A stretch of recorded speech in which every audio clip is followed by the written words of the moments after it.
కేంద్ర రాష్ట్ర ప్రభుత్వాల నిర్లక్ష్యం వల్ల ఇలా బీజేపీ యొక్క తప్పుడు విధానాల వల్ల పత్తి రైతులు తీవ్రమైన ఆందోళనలో ఉన్నారు. ఇలా సీసీఐ ఒక తుగ్లక్ లాగా ఒక పిచ్చి పిచ్చి నిర్ణయాలు తీసుకుంటా ఉంది. ముఖ్యంగా కేంద్రంలో బీజేపీ ప్రభుత్వ ఆధ్వర్యంలో నడుస్తున్న సీసీఐ L1, L2, L3 విధానం తేవడం కావచ్చు, కపాస్ యాప్ తీసుకురావడం కావచ్చు, గతంలో ఎకరానికి 12 క్వింటాళ్లు కొంటే దాన్ని తగ్గించి 7 క్వింటాళ్లే కొనాలనే నిబంధన కావచ్చు, 8 నుంచి 12% తేమ ఉండాలి అనే నిబంధన కావచ్చు. ఇలాంటి తుగ్లక్ చర్యల వల్ల రైతులందరూ కూడా రోడ్డు మీద పడే పరిస్థితి వచ్చింది. ఇలా రాష్ట్ర వ్యాప్తంగా 2 రోజుల నుంచి జిన్నింగ్ బిల్లులన్నీ మూతపడ్డాయి. పత్తి కొనుగోలు ఎక్కడికక్కడ నిలిచిపోయింది. దాంతో రాష్ట్రంలోని పత్తి రైతులంతా కూడా అయోమయమైనటువంటి పరిస్థితుల్లో ఉన్నారు. ఇలా రైతులకు పత్తి అమ్ముకోవడానికి అవకాశం లేక అడ్డగోలుగా దళారులకు అమ్ముకోవాల్సి వస్తా ఉంది.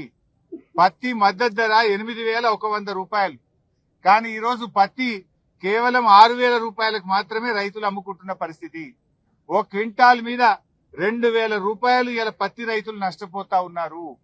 ప్రభుత్వమేమో మాటల్లో కేంద్ర రాష్ట్ర ప్రభుత్వాలు రైతులకు అరచేతిలో వైకుంఠం చూపిస్తున్నారు, చేతల్లో నరకం చూపిస్తా ఉన్నారు.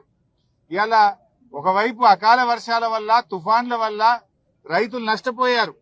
ఆ రైతుల్ని ఆదుకోవాల్సింది పోయి తుగ్లక్ నిబంధనలు తెచ్చి రైతుల్ని ఇంకా నిండా ముంచుతున్నది కాంగ్రెస్ బీజేపీ ప్రభుత్వాలు. రేవంత్ రెడ్డి పొద్దున్న లేస్తే ఢిల్లీకి పోతాడు. నువ్వు 60 సార్లు ఢిల్లీకి పోయినావు కదా రేవంత్ రెడ్డి గారు. ఈ పత్తి రైతుల సమస్య కేంద్ర ప్రభుత్వానికి చెప్పడానికి నీకు ఓపిక లేదా? నీకు సమయం చిక్కలేదా? ఢిల్లీకి మూటలు మోయడమే తప్ప రాష్ట్రంలో పత్తి రైతుల బాధల్ని కేంద్ర ప్రభుత్వానికి చెప్పే ఓపిక నీకు లేదా? సమయం నీకు లేదా అని నేను అడుగుతా ఉన్నా. 60 సార్లు పోయినావు కదా ఢిల్లీకి. ఏం చేస్తున్నట్టు నువ్వు? బడే బైతో నీకు మంచి సంబంధాలే ఉన్నాయి కదా.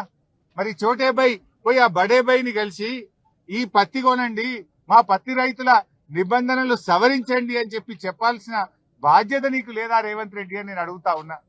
ఉప ఎన్నికల్లో గెలవడానికి విచ్చలవిడిగా డబ్బులు పంచినావు, కానీ పత్తి రైతులకు మద్దతు ధర ఇప్పియవా? 8,100కు అమ్మాల్సిన పత్తిని 6,000కు 7,000కు అమ్ముకొని ఇలా రైతులు నష్టపోతా ఉన్నారు.